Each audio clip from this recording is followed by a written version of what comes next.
पुराने ज़माने में अञा पाकिस्तान ऐं हिंदुस्तान ठहियल न हो, सिंध ऐं हिंद सॾबी छा सॾबी ॻाल्हाईंदा हलो। मुझी तबियत भी बिल्कुल ठीक कोने पर तव्हां मूंखों वधीक बीमार था लगो।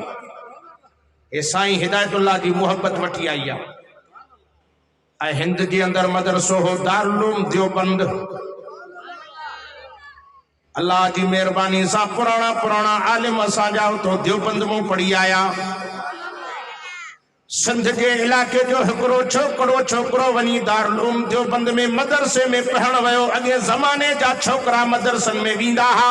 नियत या हुंदी त हाफिज़ आलिम थी पो ॻोठ मोटंदासे। हाणे वारा चवंदा जुमेरात वापस वलसूं। पिछे वलसण त ख़बर है त शैतान बैठा है।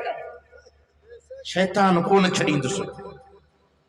मंडो जो को शैतान तालिबन जे पोयों लगल है न वो खारींदुसि। एॾे मुल्ला थींदे छा थींदो।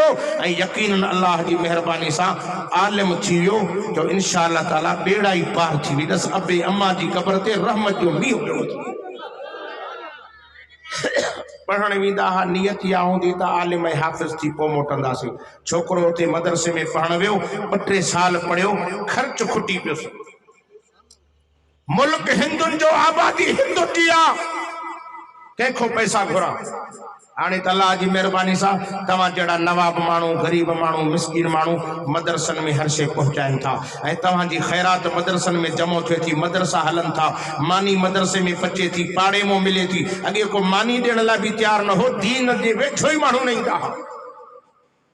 तालिब वीचारे जो ख़र्च खुटी वियो। चई कंहिंखो घुरा ॻोठ त तमामु परे आ।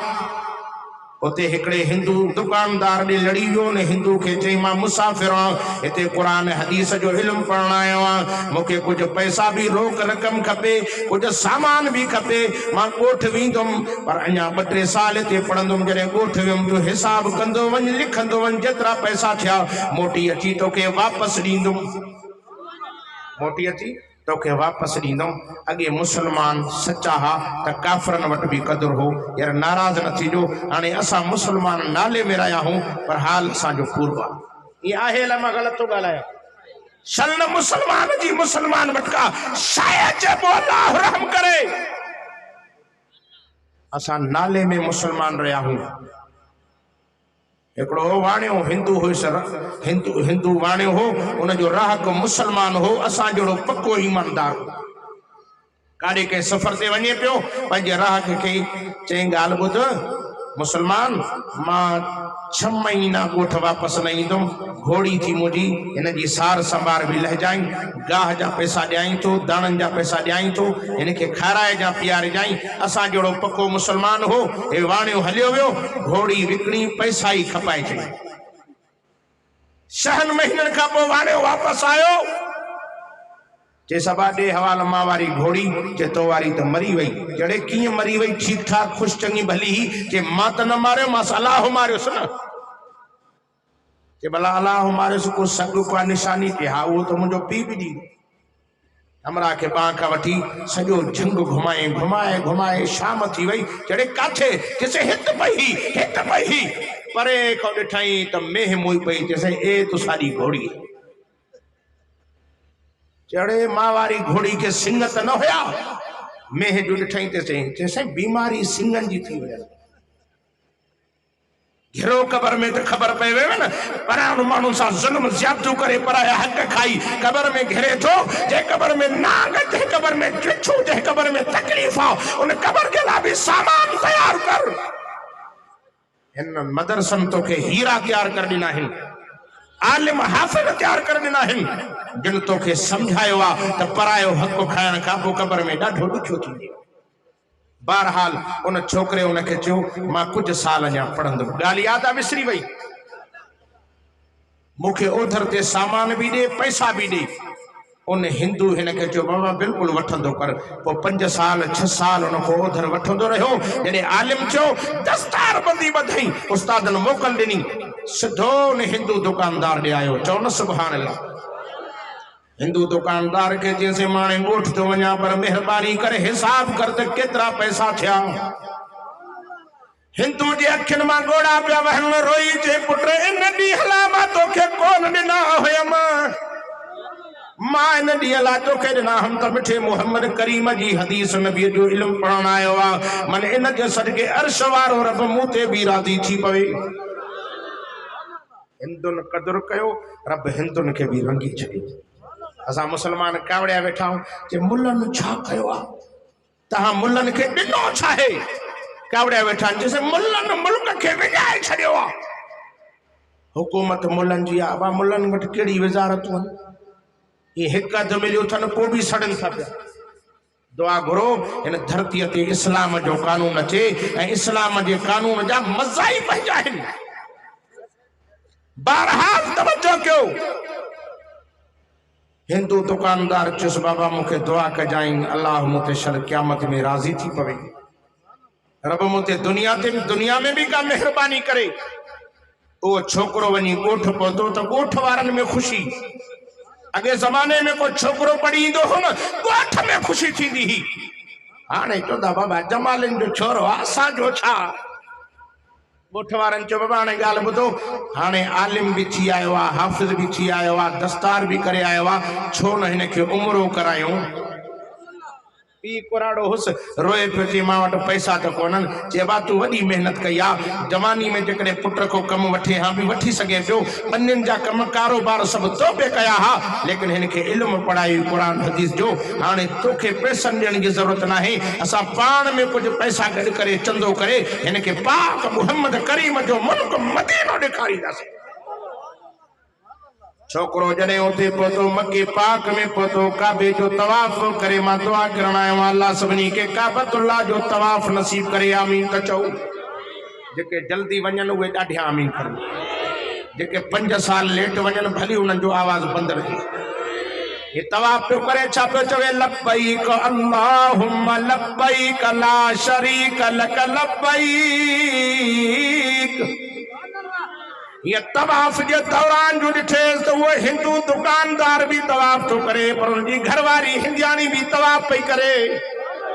ए हैरान थी वियो मां त मुसलमान मां काबे ॾे आयो आहियां, हे त गैर मुस्लिम हिन जो कहिड़ो वास्तो हेॾे काबे ॾे आयो आहे? तवाफ पूरो करे उन पंहिंजे हिंदू मोहसिन सां वञी मिलियो।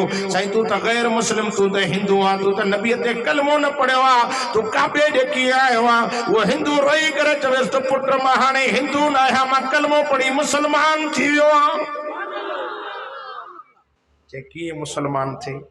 अखियुनि मां ॻोढ़ा पिया वञनि। कि रात जो मां निंड में सुम्हियो पियो हुउमि, नबी साईं जी ज़ियारत थी वई।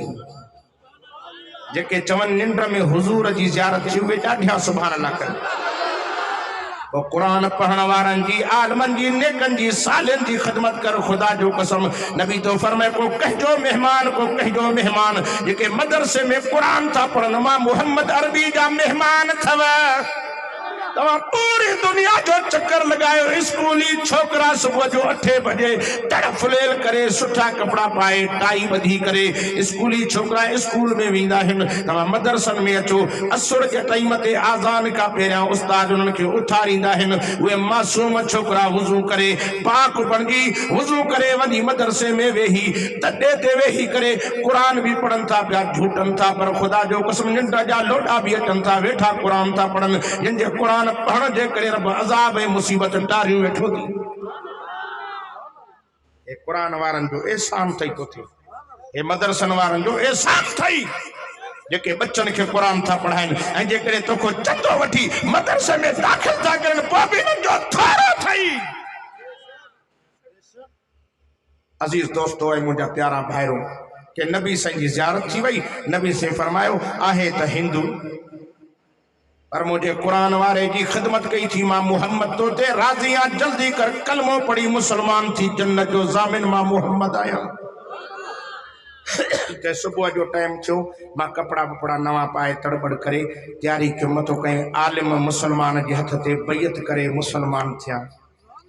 अञा मां तैयारी मस कयमि त मुंहिंजी घरवारी मुख अॻ में तड़फलेल करे पाक लटा पातियूं घर खां निकिती पई वञे। मां चयोमांसि काॾे?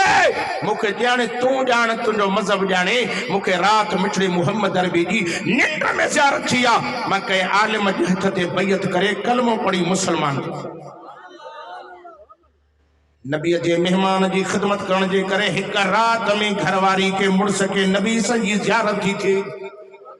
पर जे तू असा मुसलमान पैगंबर ते कलमे पढ़ण वारा छा नबी जे मेहमानन कुरान वारन जी खिदमत कंदासीं छा मिठे मोहम्मद अरबी जी क़यामत में शफात भी नसीब न थींदी नथा ॻाल्हायो ये चवे नबी जी शफात नसीब थे इन्हनि सां प्यार कर फरमाए कुन आलिमन औ मुतअल्लिमन औ सामियन औ मुहिब्बन वला तकुन खामिसा नबी तो फरमाए पेरे नंबर ते तवा नंढा वडा छो त आलिम छो ये आलिम न थिया हो त तालिब छो पाण फरमाए त जेकॾहिं तालिब न थिया हो त ॿुधण वारा छो मुंहिंजो साईं तो फरमाए जे एॾी तव्हांखे मसरूफ़ियत वधी वई आहे ॿुधण जो टाइम बि न मिलियो अथव फरमाए औ मुहिब्बन कम अज़ कम ईंदे वेंदे रस्ते में को आलिम मिलई सीनो मिलायसि भाकुर पायसि हथ मिलायसि एतिरो ॾिसी मुहबत ऐं प्यार जी निगाह सां नज़र करेसि त हिन जे सीने में मिठे मुहम्मद जी हदीस आहे मन अल्लाह इन जे सदके राजी थी क़यामत में जन्नत ॾेई छॾी यार कुरान वारन सां प्यार कर जिंदगी 4 ॾींहं 2 दिन की चांदनी फिर अंधेरी रात है कब्र रोजाना करती है पुकार मुझ में कीड़े मकोड़े हैं बेशुमार कर ले तौबा रब की रहमत है बड़ी